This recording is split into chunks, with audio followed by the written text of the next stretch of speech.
ามไปเลยจะได้ก็ฝากกดไลค์กดแชร์กดติดตามเพื่อเป็นกำลังใจให้ผู้ขาเบิร์ดสุขคนเนี่ยเด้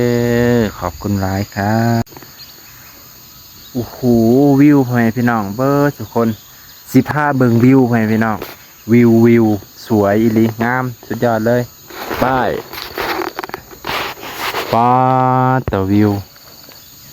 พ่อแม่พี่น้องนี่ก็คือตีนผู้เนาะเขาเจ้าจะเฮ็ดให้เฮ็ดนามาแม่นอันนี้ก็ปลูกมันทางพุ่นก็อาจจะปลูกกาแฟพ่อแม่พี่น้องเขาเจ้าทางทางพุ่นจะเป็นกล้วยป่าว่าทางภูเขาเพิ่นอนุญาตให้เฮ็ดหนาสำหรับคนที่แถวนี้มันสิเฮ็ดนาบ่ได้พ่อแม่พี่น้องเฮ็ดนาบ่ได้เห็นบ่ในตูมน่ะมีคนอยู่นะพ่อแม่พี่น้องที่มีควันไฟมีคนอยู่นะฮะป้อทางพุ่นก็เป็นบ้านครับเป็นหมู่บ้านน้อยๆมีวัดนำนะฮะเนาะเห็นบ่จะมีวัดหลังคาเหลืองอันนี้ก็จะเป็นเส้นทางที่เคยย่างไปเกี่ยวไปหอดปูนหอดทงนาพุ่นแหละไปพี่น้องเบิ่งแนมสุดใส่หูใส่ตาอันนี้ยังบ่อยู่สูงแต่รู้สึกว่ามองนี่ จะเห็นวิวได้หลายองศาซึ่งอยู่ตรงนั้นมันจะบ่เห็นเพราะมันคาป่าตัวนี้ไปพี่น้องตัวนี้มันก็โอ้ทางหลังนี่เป็นเขาเลยได้เนี่ยเป็นเขาภูเขาเลยขึ้นไปในนึงก็ข้ามไปฝั่งพุ่นเลยนะต้นไม้ใหญ่เพิ่นก็จงไว้ต้นไม้น้อยเพิ่นก็ตัดก็เพื่อนี่แหละปลูกกาแฟเพราะว่าบ่ปลูกก็จักสิไปหาเฮ็ดนาอยู่ไสไปพี่น้องทางนี้มันบ่มีหม้องเฮ็ดนาน่ะบ่มีหม้องเฮ็ดนาเพิ่นก็ต้องปลูกไว้นี่เอานี่ทางก็เป็นทางรถฟอร์ดมันขึ้นไปพุ่นทางพุ่นก็มีเขาเจ้าทางคือกันไปพี่น้องทางพุ่นก็ทางเบิดทางที่มันเป็นแปลนในทางที่เฮาแนมเบิ่งไกลๆที่เป็นภูแต่ละภูเบิ่งไกลๆมันว่างๆโล่งๆแสดงว่าเขาเจ้าไปทางบ่พี่น้องคนพื้นที่เขาไปทางเฮ็ดนั่นเฮ็ดนี่เฮ็ดไรเฮ็ดนา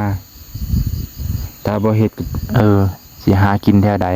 เฮ็ดนาบ่ได้เนาะ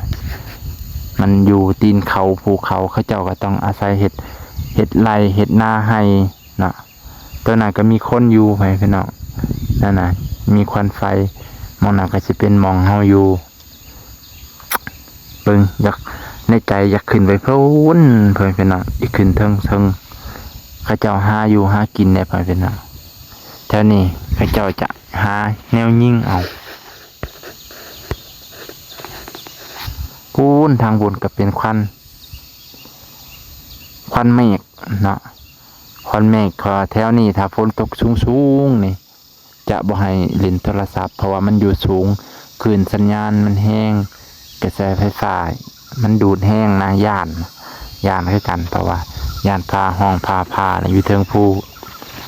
บางเทื่ออนาคตภูตัวนี้อาจจะเบิดไปไว้เป็นนะจะเบิดไปจังไดจะเป็นการปลูกไปเบิดตามเบิ่งแหละเพราะว่าทุกคนก็ต้องหาเงินหาคำเนาะเพื่อปลูกหาสร้างรายได้เจ้าของกลัวในครอบครัวนะอันนี้ก็เป็นอีกเมืองหนึ่งบ้าตัวเบิ่งคนทางลุงหอนเวนะคนเบิ่งทางนี้บัดนี่ทางนี้ตีนเขามันสิเลาะมาจากพี่ไปนะเลาะมาจากพี่ทางลุมก็เป็นหมู่บ้านจะเป็นหมู่บ้านเบิดจะเป็นทงไห่ทงนาเบิ่งทงนามันบ่ได้ใหญ่ได้พอไหมพี่น้องเห็นบ่ทงนาบ่ได้ใหญ่บ่ได้กว้างปิ่นอยู่ตีนเขาหุบเขายามฝนตกแห้งๆกะเบิ่งแล้วก็น้ำท่วมนะแล้ววันนี้ก็หมู่บ้านบักใหญ่ไฮหน้าก็น้อย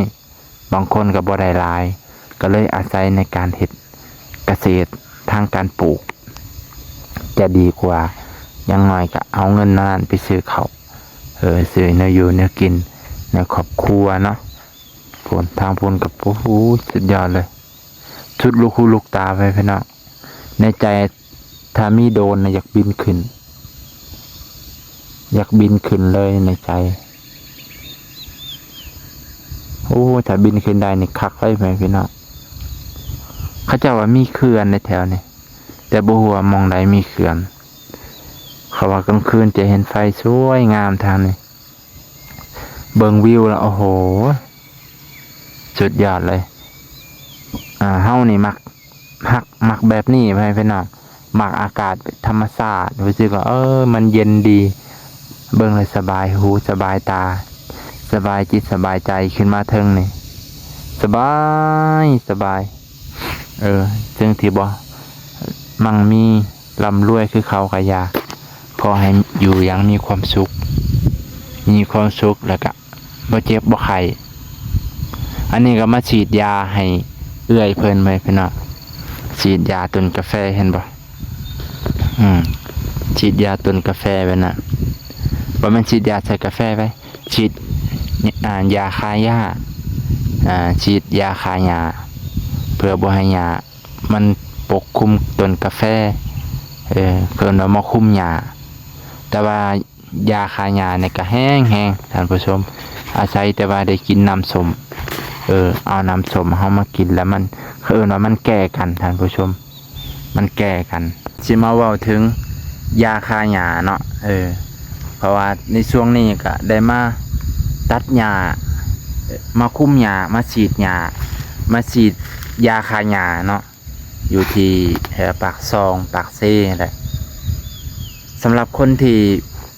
ย่านเนาะก็ควรระมัดระวังในการฉีดยาฆ่าหญ้ารู้สึกว่าแห้งยาบางตัวก็แห้งฉีดไปแนมไปทางหลัง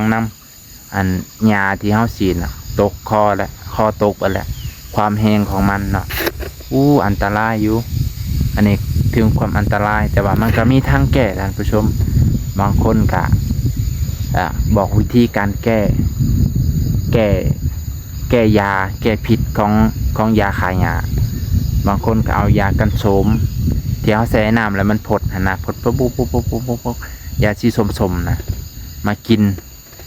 นก่อนตัดบ่เลยกินหลังตัดยังกลางคืนก็กินอีกครึ่งเม็ดหรือเม็ดนึงก็ได้บางคนก็ซื้อน้ำส้มน้ำแพนตาส้มมันเลยสีส้มมาแก่กินสีแล้วก็หลังก่อนสิฉีดก็กินพักพอนิดนึงก็กินเลิกแล้วก็ต้องกินมันแก่อยู่ได้พี่น้องรู้สึกว่ามันก็แก่เฮ็ดให้เฮาบ่วินแต่เฮ็ดให้เฮาบ่เวียนหัวบ่มึนบ่เมานะเพราะว่ายาฆ่าหญ้ามันแห้งแห้งอีหลีมื้อทบิดที่มาขึ้นภูนี่พี่น้องมาขึ้นภูบ่เคยขึ้นจักเทื่อน่ะเขาเจ้าฉีดยาเบิดฉีดยาฆ่าหญ้าเบิดเฮาก็มาสูดดมทางอากาศนี่เนาะมันก็เป็นอายยามมันร้อนก็เป็นอายขึ้นเฮาก็สูดดมแต่ยาฆ่าหญ้ามันบ่มีกลิ่นบัดบ่มีกลิ่นเฮาก็รู้สึกว่ามันบ่มีหยังแต่จริงน่ะทั้งมันทำลายประสาทครับอาการของมันก็คือปวดกระตนกระโตปวดกระดูกกระเดี่ยวปวดเนื้อปวดตัวครับปวดเนื้อปวดตัวปวดกระตนกระโตว้าตัวพอมาหูทีหลังเจ้าของเมายาฆ่าหญ้าแล้ววันนี้มื้อที่2ที่3ก็ไปฉีดยาจังมาหูเมาอีหลีเมายาฆ่าหญ้าอีหลีก็เลยซื้อยากันโซมมาแซ่กิน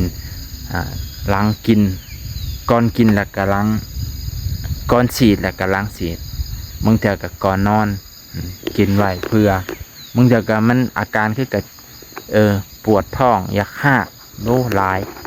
อันนี้คือวิธีแก้เนาะมาบอกวิธีเคล็ดลับการฉีดยาฆ่าหญ้าอันนี้ก็บ่เคยยึกเถื่อมาครั้งแรกโดนเลยเห็นปะวิวท่านผู้ชมวิวงาม